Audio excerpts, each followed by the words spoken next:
Salut les internautes, j'espère que vous allez bien. Aujourd'hui les amis, on se retrouve pour une nouvelle vidéo. Donc aujourd'hui les amis, on est dimanche. Qui dit dimanche dit tout simplement une petite vidéo bonus détente où on va juste parler entre nous comme ça de la réalité virtuelle, de l'actualité qui touche les jeux vidéo et de la VR. Tout simplement, donc je sais que vous êtes contents parce que déjà, vous vous sentez seul dans votre coin, pas beaucoup de gens ont la réalité virtuelle, et beaucoup de gens la vendent. Donc si on peut plus avoir quelqu'un avec qui discuter de la VR, qu'est-ce qu'on va devenir? Donc regardez, j'ai sorti une liste, faites pas attention à mon écriture, où je vais parler un petit peu de ce que j'avais vraiment envie de dire sur cette vidéo. Donc on va commencer par Seeking Down. C'est un jeu que j'ai testé sur Oculus cette semaine. Et c'est un jeu qui demande énormément de puissance. Quand je vous parle énormément de puissance, ça demande énormément de puissance. Alors, moi quand j'ai vu le jeu sur Oculus Store, j'ai regardé un petit peu les détails. C'était écrit carte graphique requise 1070. Non, une carte graphique 1070, il me semble. Bon, je me suis dit, bon, bah je vais quand même tester le jeu. J'ai regardé le trailer, il me hypait de dingue. J'ai installé le jeu, lance mon Oculus, j'étais tout content, j'étais comme un fou. Je mets le casque, chargement. Et quand le jeu s'est lancé, tout s'était coupé. Tout, quand je vous dis tout, mon Oculus ne marchait plus. Mes touch, il n'y a plus rien qui marchait. Je relançais le jeu, ça marchait plus. J'ai relancé un autre jeu, ça marchait plus. Tout mon Oculus s'est mis en mode veille. Je sais pas. 2 jours, je refais la même chose, ça marche pas. Je dis merde. J'ai pas niqué mon Oculus juste pour un jeu, c'est quoi ce bordel? Vous êtes en train de me dire, je sais, vous êtes en train de dire, Jaurès, mais où est-ce que tu vas en venir avec cette histoire? Je comprends rien. Ce que je vais en venir tout simplement, c'est que le jeu a été annoncé sur la PSVR. Je me suis posé la question, déjà sur mon PC, qui est vraiment un PC avec une carte graphique, une GTX 1060, on va pas dire mon PC, c'est de la merde, mais on commence à rentrer dans un bon gamme, tu vois. Et là je me dis, un jeu pareil annoncé sur la PSVR, comment ils vont réussir à le faire tourner sur une PS4, voire une PS4 Pro. De toute façon c'est quasiment pareil. Je me suis dit, comment ils vont réussir? Est-ce qu'ils vont enlever la beauté du jeu pour essayer de le lancer, ou ils vont baisser la capacité du jeu? Je sais pas en fait. Je me pose la question parce que moi j'ai tellement galéré à faire tourner ce jeu-là sur mon PC, et là ils annoncent ce jeu-là sur la PSVR. Vous êtes en train de dire, wow, Jaurès. Déjà il n'y a pas de jeu, tu te plains. Il y a un jeu qui s'annonce, tu te plains toujours. À un moment donné, il va falloir que tu te décides.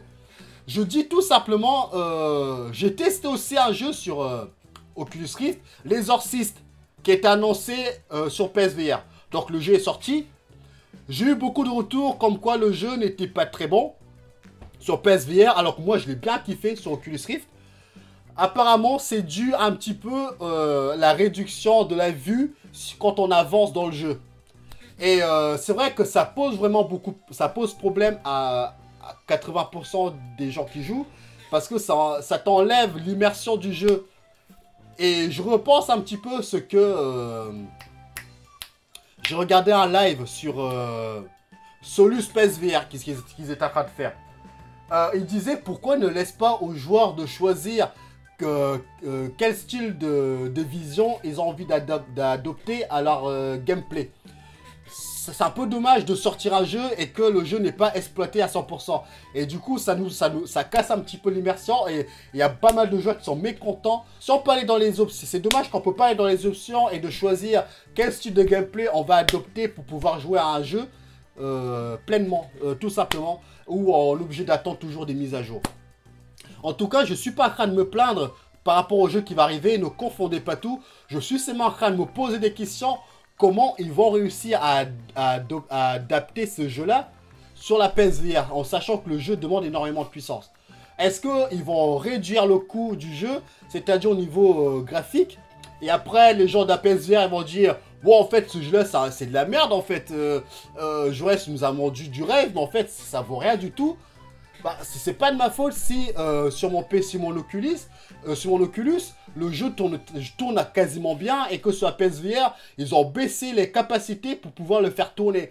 Donc après, à voir les amis, je vous cache pas, à voir. Donc c'est juste cette question-là que je voulais vous poser. Donc là les amis, on va continuer sur un autre fait d'actualité. J'ai regardé une vidéo de Julien Chiez et Pentaro sur l'avenir de la Xbox. Et je suis tombé, et à un moment donné, ils discutaient de la réalité virtuelle. Je vais vous laisser écouter cette petite conversation, et on en discute juste après. Donc, c'est parti. Et la réalité virtuelle. Parce que la réalité virtuelle, on se rappelle, lors de l'annonce de la Xbox One X, Phil Spencer en avait même parlé. Et puis on sait que technologiquement parlant, je veux dire, elle est totalement capable de le faire. Ouais. Et pourtant, il n'y a rien qui va dans ce sens-là. Et même, on sent, il y a eu des discussions lors de l'E3, que Microsoft, sur sa console du moins, semble pas chaud patate. Hein. Ah non, puis même, à mon avis, ils le seront plus du tout chaud patate. Hein. Pourtant, ils avaient tout. Ils avaient sorti, les casques MR de Mixed Reality. Tu vois, qui marchent super bien. Qui sont de très bons casques et pas très chers. Hein. Pour 200 €, t'as un casque en réalité virtuelle et qui est vraiment très très bon. Ils avaient implémenté, dans la console, justement, ici le petit port HDMI en fait était fait pour pouvoir sortir 2 signaux 4K 60 en parallèle. Donc typiquement un pour le casque et un pour la télé. La télé, hein. Donc ils avaient tout et voilà, et j'en ai parlé aussi et ils m'ont dit en fait il n'y a pas le marché quoi. C'est-à-dire que c'est l'effet waouh. En fait, tu vois, c'est typiquement le truc que tu sors. En fait, c'est comme l'appareil de raclette. C'est-à-dire que l'appareil à raclette, t'en as un toute l'année, mais tu le sors que quand t'as des invités. Tu vois, et quand c'est l'hiver. Et en fait, c'est la VR, c'est pareil. La VR, c'est exactement la même chose. C'est, tu la sors pour quand t'as des invités, quand t'as des potes ou des neveux, des nièces pour leur dire, tiens, regarde, mais c'est tout, tu vois. Et moi, le premier, j'ai un casque réalité virtuelle, j'ai un gros PC. La seule fois où je l'ai sorti, c'était pour faire essayer Minecraft en VR à mon petit neveu de 11 ans, tu vois. Et sinon, je ne le mets jamais, je l'utilise jamais. Donc c'est dommage parce qu'ils avaient tout pour le faire, mais économiquement parlant, industriellement parlant, ça n'a aucun sens. Et on voit bien même Sony avec son PSVR, on peut pas dire que ça soit une réussite industrielle et dans les ventes. Hein. Ça a très bien démarré, mais c'est vrai que faute de jeux, de vrais gros jeux qui le portent, même s'il y a des titres absolument géniaux dessus, hein, mais c'est vrai que ça manque d'entrain, ça manque d'allant. Et je pense de toute manière que tant que les prix resteront quand même relativement élevés, plus le fait que la technologie est très encombrante avec beaucoup de câbles, etc., ça va la restreindre quand même vraiment à un public très amoureux des nouvelles technologies, qui a un peu les moyens, etc. Mais bon, moi je pense, je trouve que quand même vraiment la réalité virtuelle, quand on y goûte, quand tout fonctionne bien, etc., c'est tellement bluffant que je pense qu'il faut que le hardware encore s'améliore un peu. Bon j'espère que vous n'êtes pas trop déçus quoi sur cette analyse de la réalité virtuelle vue par Pentaros avec la raclette. Bon, c'est vrai qu'il a pas tort en disant que l'industrie autour de la réalité virtuelle, c'est pas la folie, tout simplement. Et comme il dit encore, c'est la réalité virtuelle, et c'est comme l'appareil à raclette, tu la sors que quand t'as les invités, et tu la sors en hiver. Ou quand tu fais tester à tes potes, c'est vrai que la plupart des gens, je dis pas tout le monde, la plupart des gens sort leur casque pour faire tester à leurs proches ou faire tester à leurs amis ou passer un bon moment autour de cet hardware. Mais les fanboys vont dire non, c'est pas vrai. Si c'est vrai, il faut arrêter de se voiler la face. Si vous jouez tout le temps, c'est parce que vous êtes un fan de la réalité virtuelle, un fan de l'high-tech. Moi, c'est pareil, je suis un fan de l'high-tech, un fan de la réalité virtuelle. Est-ce que quelqu'un qui n'est pas fan de l'high-tech, est-ce qu'il est capable de jouer tout le temps à la VR? Je ne pense pas. C'est pour ça qu'ils disent que c'est juste l'effet waouh. La réalité virtuelle est réservée pour les fans de la réalité virtuelle et des fans de l'high-tech. Tant que le casque coûtera toujours encore cher, tant que le casque ne sera pas autonome, même si on commence à voir que les casques commencent à s'améliorer au fur et à mesure, ce n'est pas encore ça, ça reste encore trop cher. Pareil, j'avais fait une vidéo sur PP World, il disait la même chose quasiment. Mais je pense qu'il y a un gros potentiel à utiliser un casque de réalité virtuelle. Quand on a essayé un casque pareil, on ne peut plus on peut plus s'en empêcher de rejouer à d'autres jeux. Parce que je sais que moi, quand je joue, j'ai envie de rejouer. Est-ce que ça sera le même principe pour les autres joueurs? Je pense pas. Donc moi, je pense que pour le moment, comme dit Julien Chiez et Pentaro, c'est pas trop la folie. Comme ils ont dit encore une fois, Sony, on voit qu'ils galèrent à sortir des jeux. Donc ça veut dire que pour Sony, ils savent que l'industrie de la VR, c'est pas encore pour tout de suite. Mais c'est pas non plus pour demain. Ils essaient de jongler avec les deux pour ne pas trop perdre d'argent et d'essayer de proposer quand même du contenu. Comme Julien Chiez l'a dit, c'est vrai que l'année dernière, c'était une année de folie, mais cette année, ça galère à sortir des jeux, même s'il y a quand même pas mal de titres, mais ça manque un gros blockbuster comme Red Set pour relancer la hype sur la VR. En sachant que peut-être Apple va peut-être se lancer dessus. Je pense que Apple, s'il y a un casque qui sort, les amis, ça risque de faire mal, ça risque de bouleverser encore la façon de voir les jeux de VR. Moi, en tout cas, j'ai déjà commencé à économiser maintenant. Quand on voit les PC Apple, combien ça coûte, imaginez un casque de réalité virtuelle. En tout cas, moi, je pense qu'il sera autonome. Pas besoin de PC, pas besoin de rien du tout. Tout se fera par Wi-Fi. Comment on appelle ça déjà? Ça se fera par... Ah, je sais plus le nom. Bon, enfin bref. Donc voilà, on va continuer les amis. Donc là, les amis, on va parler de Astrobot. Rappelez-vous du jeu Astrobot, le petit robot où on jouait avec la manette en VR, en démo, quand on achetait les tout premiers casques PSVR. C'était le jeu qui m'a fait découvrir le potentiel de la VR. J'étais fait waouh. J'ai dit c'est pas possible d'avoir un jeu et en plus dans la VR on pouvait utiliser vraiment cet espace qui est laissé à l'abandon. J'espère vraiment qu'ils vont utiliser pleinement la manette. J'espère aussi dans le jeu qui va arriver qu'ils vont utiliser les moves, même si moi je pense que je jouerai plus avec la manette. C'est un jeu apparemment, c'est un jeu complet maintenant qu'on va voir, plus de démos. C'est un jeu qui me hype, un peu dessin animé, mais qui fait le café. Moi, si c'est comme Moss, Astrobot qui me font le café, bah moi je dis très bien. Si c'est pour avoir quoi comme jeu? Attendez, je vais sortir mes jeux un petit peu.